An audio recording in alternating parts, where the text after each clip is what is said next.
Coucou, vous allez me trouver changée dans cette vidéo. J'ai essayé de mettre du maquillage, je ne sais pas du tout faire. Je voulais vous parler aujourd'hui des couleurs parce que dans la sensorialité des autistes, ils peuvent avoir des difficultés à supporter des sons, des lumières, certains stimuli et aussi les couleurs. Par exemple, mon fils autiste, quand il devait avoir une dizaine d'années, j'avais acheté un nouveau rideau dans la maison, donc je l'ai installé, je trouvais que ça allait bien avec la déco.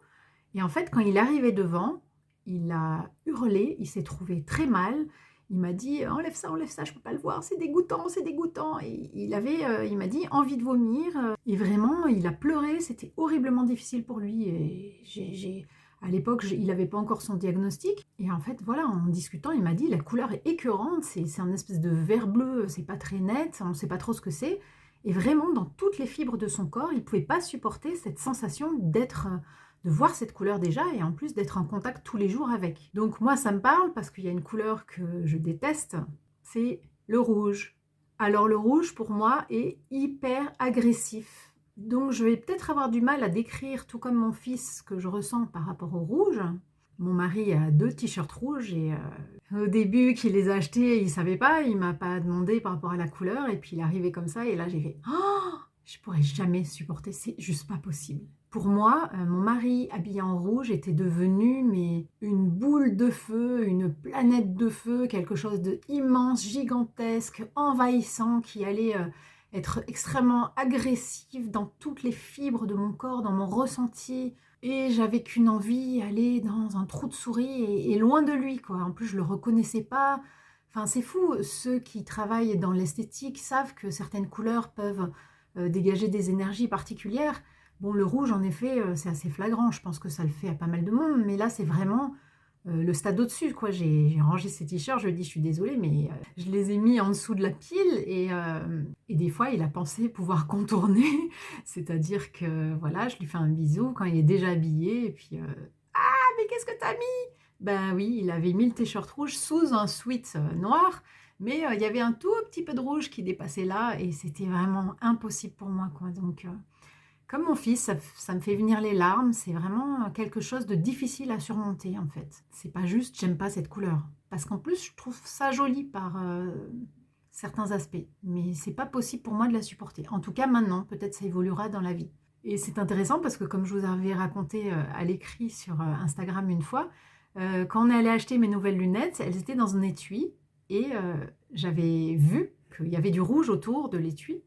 Et en fait, j'ai pas osé dire ben, je veux pas cet étui, quoi. Je me suis dit au pire, je rentre à la maison et je le vire et puis je m'en servirai pas. Et là, c'est mon mari qui était à côté de moi qui a dit à l'opticien bah, désolé, vous auriez pas un autre étui parce que là, ça va pas le faire, celle-là a une autre couleur. Et là, j'étais waouh, il me connaît si bien. Bah oui, je l'ai empêché de mettre ses t-shirts. Donc voilà, en fait, dans la maison, même si c'est pas dans ma pièce, dans ma chambre, si c'est pas dans un endroit que je vois beaucoup, je vais pas supporter qu'il y ait un objet rouge. C'est pareil, si mon mari avait des slips rouges, je supporterais pas l'idée, même si je les vois pas de la journée, qu'ils soient en rouge en fait. C'est même un ressenti, une sensation, même sans le voir en fait. Ce qui est amusant, c'est que je suis toujours en couleur très terne, passe-partout, noir, vert foncé, des choses comme ça. Encore, vous ne le voyez pas trop sur les vidéos parce que j'essaie toujours de mettre quelque chose d'un peu plus dynamique pour que la vidéo soit visuellement plus jolie. Mais là, je suis allée au magasin l'autre jour,